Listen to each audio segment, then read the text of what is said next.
Standard 12, Chapter number 5, Admission of a Partner. Question number 9. Asta and Ahan are partners in a firm. The balance sheet of the firm was on 31/3/17 was as under. आपको देखे रखा balance sheet, capital accounts, workman compensation fund, investment fluctuation fund, provident fund, bad debt reserve, creditors, bills payable. Assets में देखे रखा है आपको goodwill, land and building, machinery, investment, debtors, stock, cash, advertisement campaign expenditure और profit and loss. हमें पहले solve करना है आप adjustments. So they admitted Sonu as a new partner as on 1/4/17 on the following conditions. Number 1, Sonu will bring rupees 80,000 as her capital and rupees 7,200 as a set of goodwill in cash. मैं सारे adjustment एक बार पहले पढ़ लेता हूँ and after that I let you know कैसे इसको solve यहाँ पे करना है. Number 2, new profit and loss sharing ratio will be 4:3:3. Number 3, goodwill is to be valued at rupees 40,000. Number 4, the claim of workman compensation is accepted rupees 3,200. Number 5, Ahana will take care of investment rupees 19,200. Number 6, accrued interest on investment rupees 2,400 is not recorded. Number 7, accepted bills payable of rupees 2,000 which was drawn by creditor is not recorded. Number 8, book value of brand building is 20% less than its market value. Number 9, out of the insurance premium paid 4,800 is for the next year. So solving the number 1 adjustments. Okay, I hope so columns आपने already ready करके रखे हैं.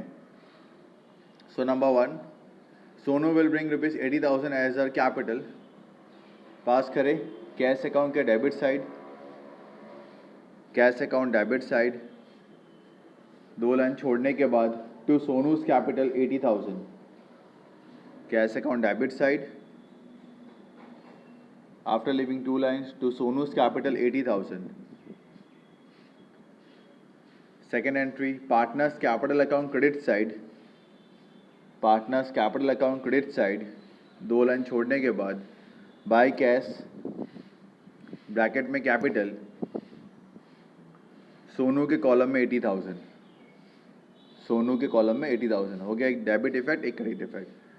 उसके बाद 7,200 goodwill लेके आती है सोनू. तो पहले मुझे इसका सेक्रीफाइसिंग रेशियो फाइंड करना पड़ेगा. ओके, आपको सम में न्यू रेशियो भी दिया है, ऊपर रेशियो को दिया नहीं मतलब इक्वल, और नीचे आपको न्यू रेशियो दिया 4:3:3. ओके, तो सेक्रीफाइस की रेशियो की फॉर्मूला है old ratio minus new ratio. तो आस्था का ओल्ड है 1/2, न्यू है 4/10. तो एलसीएम अगर लेते हैं हम 20 का, ओके, तो मेरा आंसर इसका आता है 2/20 मतलब कि 1/10. तो आस्था का सेक्रीफाइस आया 1/10, आहाना का ओल्ड है 1/2, न्यू है 3/10, एलसीएम 20 लेते हैं तो इसका आता है 4/20 मतलब 2/10. तो सेक्रीफाइस का रेशियो आपका आ गया बेसिकली 1:2. सेक्रीफाइस का रेशियो आ गया आपका 1:2. आपको ये वर्किंग में फाइंड यहाँ पे करना है, ओल्ड माइनस न्यू करके आपको रेशियो मिल जाएगा 1:2. अब गुडविल को बांटना है तो इसकी एंट्री आती है, पास करें कैश अकाउंट के debit side to premium for goodwill 7,200, cash account के debit side to premium for goodwill, जो आपको वर्ड बोल रहा हूँ आपको वही लिखना है, to premium for goodwill 7,200. Second entry, partners capital account credit side, partners capital account credit side by premium for goodwill. Aastha Aahna में डिस्ट्रीब्यूट कर देना है 7,200 को in the ratio of 1:2, that is 2,400 and 4,800. Aastha में 2,400, आना में 4,800. आस्था में 2,400, आना में 4,800. हो गए दो effect debit credit. Number second ratio दिया है. Number third, goodwill of the firm is valued at rupees 40,000. पूरे फर्म की गुडविल की वैल्यूएशन की उसकी 40,000 आई. अब वैल्यूएशन इसलिए की है ताकि मैं न्यू पार्टनर को बोल सकूँ तो अपना हिस्सा यहाँ पे लेके रहा गुडविल का. तो न्यू पार्टनर का रेशियो दिख रहा है 3/10, 4:3:3 है, मतलब लास्ट वाला 3 जो है वो सोनू का है. तो गुडविल जो है 40,000 है, मल्टीप्लाई बाय 3/10 करते हैं तो आंसर देखो आता है 12,000. देखो आंसर आता है 12,000, मतलब गुडविल में से उसको 12,000 रुपये उसको लेके आने चाहिए थे. गुडविल के उसको 12,000 रुपये लेके आने चाहिए थे. सोनू कितना लेके आई है गुडविल के लिए? 7,200 लेके आई है, मतलब कम लेके आई है. कितना कम लेके आई है? 4800 रुपीज़ कम लेके आई है। कितना कम लेके आई है? 4800 रुपीज़ वो कम लेके आई है। अगर कम लेके आई है गुडविल के लिए पैसा, तो मैं उसके कैपिटल में से काट लूँगा। कम लेके आई है तो मैं उसके कैपिटल में से काट लूँगा, ठीक है। तो जर्नल एंट्री पास करो, Sonu's capital account debit 4800, balance sheet के नीचे उसकी एंट्री पास कर दी जाए वर्किंग में। सोनूज कैपिटल अकाउंट डेबिट 4800, मैं उसे कैपिटल डेबिट कर दूंगा। To Aastha's capital account 1600, to Aastha's capital account 1600, to Aahna's capital account 3200, to Aahna's capital account 3200। चलो इसकी पोस्टिंग करते हैं। आ जाओ पार्टनर्स कैपिटल अकाउंट में debit side, partners capital account में डेबिट साइड लिखो, to Aastha's capital account bracket में goodwill, to Aastha's capital account bracket में गुडविल, सोनू में लिखो 1600, सोनू के कॉलम में 1600।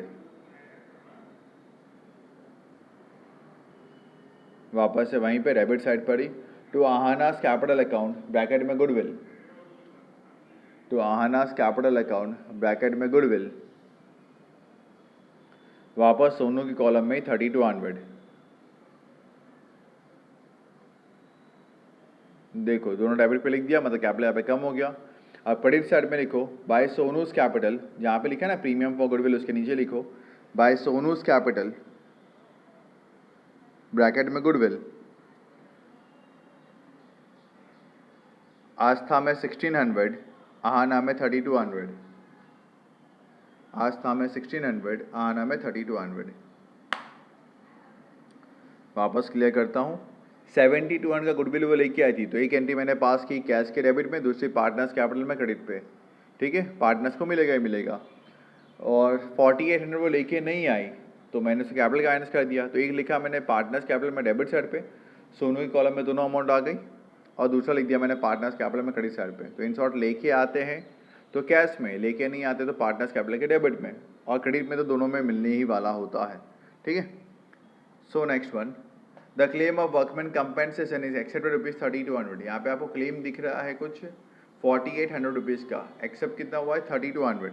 तो लिख दो लायबिलिटीज में वर्कमैन कंपेंसेशन रिजर्व 3200, लायबिलिटीज में वर्कमैन कंपेंसेशन रिजर्व 3200। अब कितना था 4800 था, अब कितना हो गया 3200, मतलब क्लेम कम हो गया। कितने बच गए 1600 रुपये मेरे बच गए क्लेम के, तो 1600 रुपये बांट देंगे पार्टनर्स कैपिटल में क्रेडिट साइड पर। लिखो partners capital account credit side by workman compensation reserve, by workman compensation reserve, Aastha Aahna में 800, आस्था आहना में 800। समझो वापस से, क्लेम के पैसे कम हो गए, तो जितने बच गए वो मैंने पार्टनर्स में क्रेडिट पर डिस्ट्रीब्यूट कर दिया, और जितने हो गए वो लिख दिया मैंने लायबिलिटीज में, ठीक है। Next one, Aahna will take over investment at ₹19,200। Investment जरा देखो सब में कितना दिया हुआ है, 20,000 का इन्वेस्टमेंट दिया हुआ है, लेकिन सामने मुझे इन्वेस्टमेंट फ्लक्चुएशन फंड भी दिया है 1600 रुपये। ये फंड का मतलब क्या होता है, मुझे ऐसा लगता है कि जहाँ पे मैंने इन्वेस्टमेंट यहाँ पे किया है उसमें शायद तक कम हो जाए तो मुझे लॉस होता है, तो लॉस के सामने मैंने फंड यहाँ पे क्रिएट यहाँ पे कर दिया हुआ है, लॉस के सामने मैंने फंड यहाँ पे क्रिएट कर दिया हुआ है, ठीक है। सो आहना कितने में लेके गए उसके यहाँ पे 19,200 में लेके गए। इन्वेस्टमेंट एसेट्स मतलब डेबिट साइड है, ओके। तो लिख दो पार्टनर्स कैपिटल में debit side to investment, partners capital account में debit side to investment, Aahna के कॉलम में ध्यान से लिखना, आहना के कॉलम में 19,200, आहना के कॉलम में 19,200। अब था मेरा 20 शेयर का, लेके गए आहना यहाँ पे 19,200 में, तो मुझे 800 का लॉस हुआ। अब 800 के लॉस के सामने फंड यहाँ पे अवेलेबल है 1600 रुपये का, तो फंड में से लॉस निकाल देता हूँ, फंड में से लॉस निकाल देता हूँ, तब भी फंड में पैसा बचा रहेगा कितना 800 रुपये, तब भी बचे रहेंगे। 1600 है 800 का लॉस था, अभी भी 800 रुपये बचे हैं फंड के अंदर। अब जो फंड के अंदर पैसे बचे हुए हैं उसको डिस्ट्रीब्यूट कर दो पार्टनर्स कैपिटल में क्रेडिट साइड पर बाय इन्वेस्टमेंट फ्लक्चुएशन फंड। लिख दो partners capital account credit side by investment fluctuation fund आस्थाना में 400।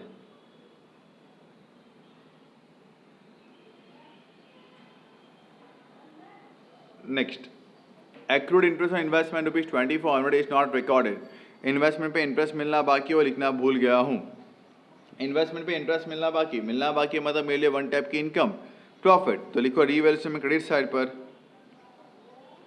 रीवैल्यूएशन में credit side bye accrued interest on investment 2400, revaluation credit side bye accrued interest on investment 2400। Second effect, asset side, accrued interest on investment 2400.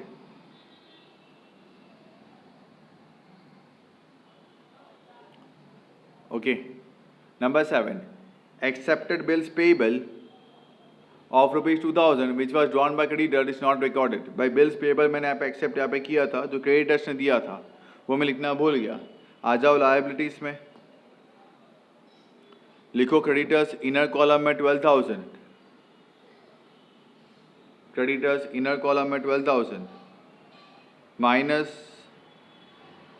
Unrecorded bills payable 2,000 minus unrecorded bills payable 2,000, outer column में 10,000,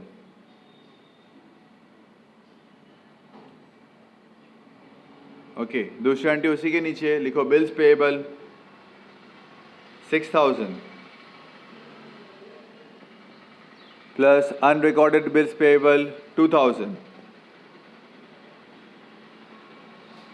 outer column 8,000, मतलब liabilities में minus हुआ, liabilities में plus हो गया। हो गए मेरे यहाँ पे दो इफेक्ट यहीं पे pass. Okay. Next, book value of land and building is 20% less than market value. मतलब जो लैंड एंड बिल्डिंग आपको दे के रखा है ना वो आपको 80% पे दे के रखा है। ओके। तो 80% अमाउंट इज इक्वल टू 40,000। तो 100% अमाउंट यहाँ पे कितना होगा ये फाइन करना है। तो कैसे फाइन करने का, 80% equal to 40,000, 100% equal to how much. So 40,000 multiply by 100 divided by 80 करोगे तो आपको अमाउंट मिलेगा 50,000। मतलब आपकी अब लैंड एंड बिल्डिंग की वैल्यू हो गई अब 50,000। तो कितने से बढ़ गया आपका, 10,000 से बढ़ गया। तो लिखो रीवैल्यूएशन में credit side by land and building 10,000, revaluation account credit side by land and building 10,000। Assets पे लिख दो लैंड एंड बिल्डिंग 50,000 50, अब उसकी वैल्यू हो गई 50,000। असेट्स में लिख दो लैंड एंड बिल्डिंग 50,000 50।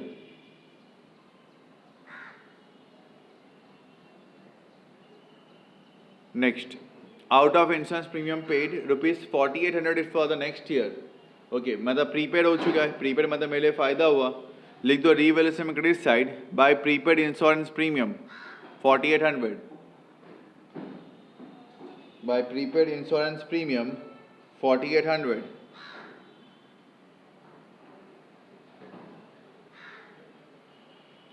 दूसरी एंट्री पास कर दो एसेट्स में प्रीपेड इंश्योरेंस प्रीमियम 4800।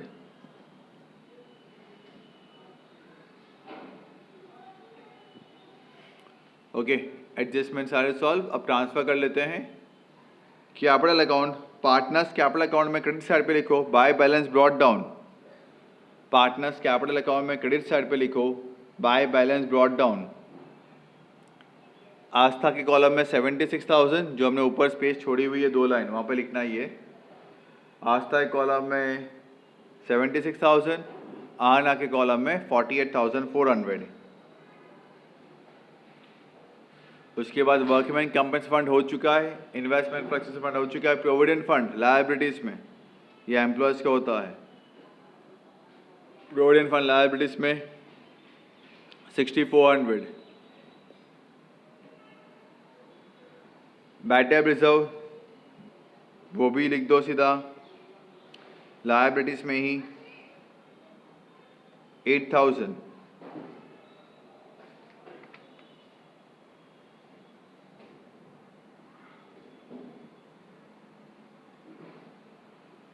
क्रेडिटर्स हो चुका है,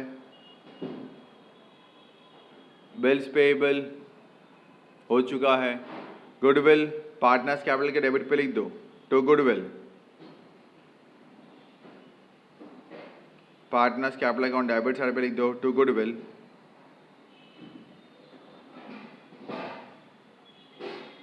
इसको डिस्ट्रीब्यूट कर दो ऑल पार्टनर्स में 40 to 100, 40 to 100 equally, all ratio equal है।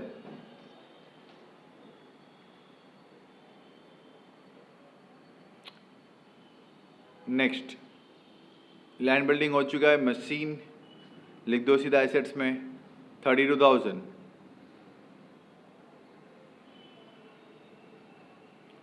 इन्वेस्टमेंट हो चुका है, डेटर्स एसेट्स में 25,200।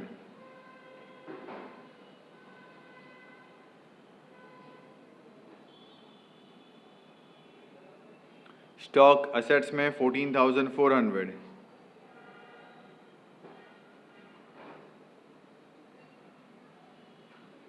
कैश बैलेंस, कैश अकाउंट के debit side to balance brought down 16,000।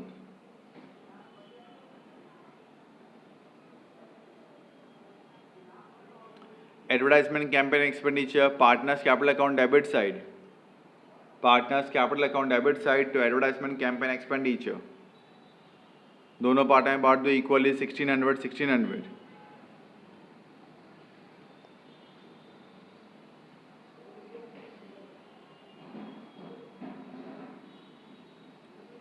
Profit and loss partners capital account debit side to profit and loss 2000 2000।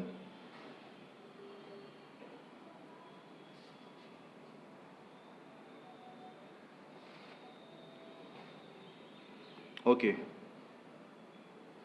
Close करो।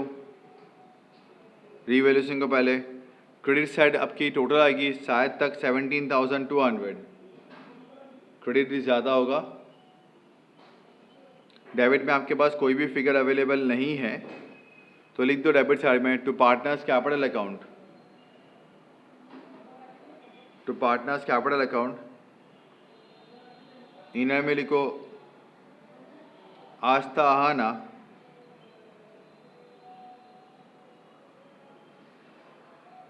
8600 8600, inner में, outer में 17,200।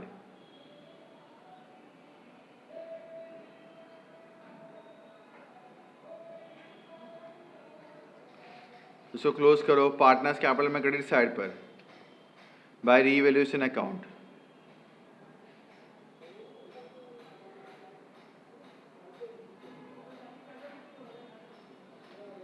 दोनों में लिख दो 8600 8600। फिर इंडिविजुअली मुझे पार्टनर्स को क्लोज करना है। जैसे आस्था का क्रेडिट आप प्लस करो, टोटल लिखो, दोनों तरफ वो लिख दो, उसमें डेबिट के फिगर माइनस करो, एक पर्टिकुलर आपको अमाउंट मिलेगा। सेम वे आहाना का करो, क्रेडिट को प्लस करो, टोटल लिखो, वो सेम टोटल लिखो डेबिट साइड पे, उसमें से डेबिट के सारे फिगर्स माइनस करो, अमाउंट इसका भी एक मिलेगा। सेम वे सोनू को प्लस करो, उसमें से भी सेम अमाउंट लिखो क्रेडिट डेबिट साइड पे टोटल में, उसमें से डेबिट के फिगर्स माइनस करो, अगर एक पापा से आपको एक अमाउंट मिलेगा। ये जो भी अमाउंट मिलता है उसको बोलते हैं बैलेंस कैरिड डाउन। तो डेबिट साइड पे लिख देंगे पार्टनर्स कैपिटल में टू बैलेंस कैरिड डाउन, और सबके अमाउंट हमने ढूंढ लिए हैं। जैसे अमाउंट ढूंढ लेते हैं, बैलेंस कैरिड डाउन का अमाउंट मिल जाता है, उसको ट्रांसफर कर देना है आपको यहाँ पे लायबिलिटीज़ में एज ए कैपिटल। सबसे ऊपर लिखना है आपको कैपिटल, आस्था जो भी इसका बैलेंस कैरिड डाउन का अमाउंट रहता है वो, आना का, देन इवन सोनू का इनर में लिख के प्लस करके आपको आउटर में लिख देना है। उसके बाद आपको क्लोज करना है कैश को। कैश को आप क्लोज करोगे टोटल अमाउंट आपका आएगा मोस्ट प्रोबेबली 1,03,200। ओके, टोटल वही सेम लिख दोगे क्रेडिट साइड में भी 1,03,200। फिर उसके ऊपर लिख दोगे बाय बैलेंस कैरिड डाउन 1,03,200। हो गया बैलेंस दोनों तरफ same, by balance carried down 1,03,200। इसको ट्रांसफर कर दो एसेट्स में, कैश बैलेंस 1,03,200।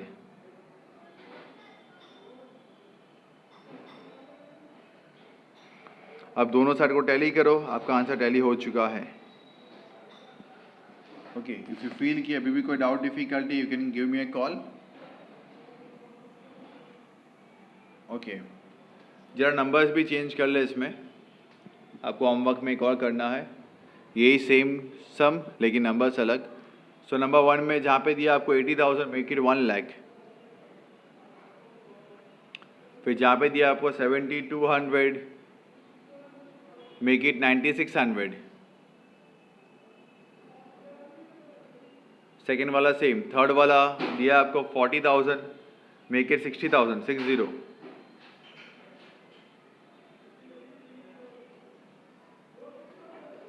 फोर्थ वाला दिया 3200 मेक इट 3000, फिफ्थ वाला मेक इट 18,000, नहीं सॉरी मेक इट 19,000 19, सिक्स्थ वाला 3,000,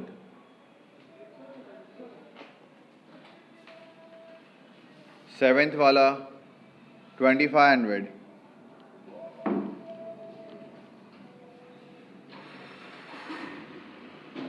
एट्थ वाला सेम, नाइन्थ वाला 4,000। सो फिगर चेंज कर देने के बाद जो भी आपको नंबर्स मिलते हैं, ओके, फिर आपको पूरा सम वापस यहाँ पे सॉल्व यहाँ पे करना है। Thank you all once again.